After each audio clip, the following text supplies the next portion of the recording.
Well, I'm very pleased that the President gave me 20 minutes of his time, and he took very seriously what I reported to him, which was not only my own experience of the current delays at the border, but also the data that the government of Gibraltar has been gathering.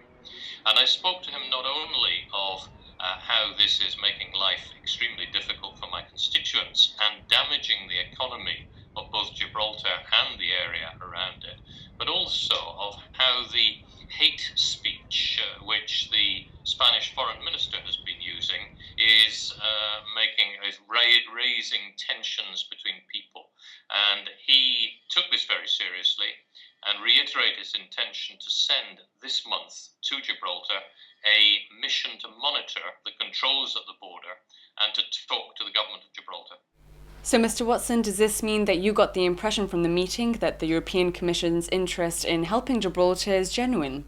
Yes, I'm sure it's genuine, but it is, of course, limited to the areas within the competence of the European Commission.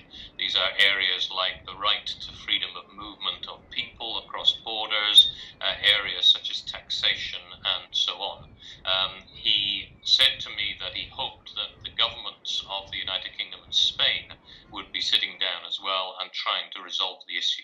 And in relation to that task group that will be visiting to investigate the border queues, has any date been disclosed yet as to when that visit may be? It's due to be in the second half of this month. The preparatory work is, I'm told, ongoing at the moment. I asked him to send it as soon as possible because, as I pointed out to him, a lot of the work on monitoring controls at the border is already being done by the government of Gibraltar. And will Spain also be given that information? I know that the President of the Commission spoke to Prime Minister Rajoy after he'd spoken to Prime Minister Cameron.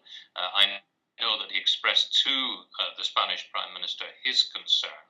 And I hope that he will take the opportunity again at the St. Petersburg summit later this week to speak to the Prime Minister because, as I pointed out, we are seeing, regrettably, instances of Gibraltar-registered cars being torched or being vandalized across the frontier. And this is quite unacceptable.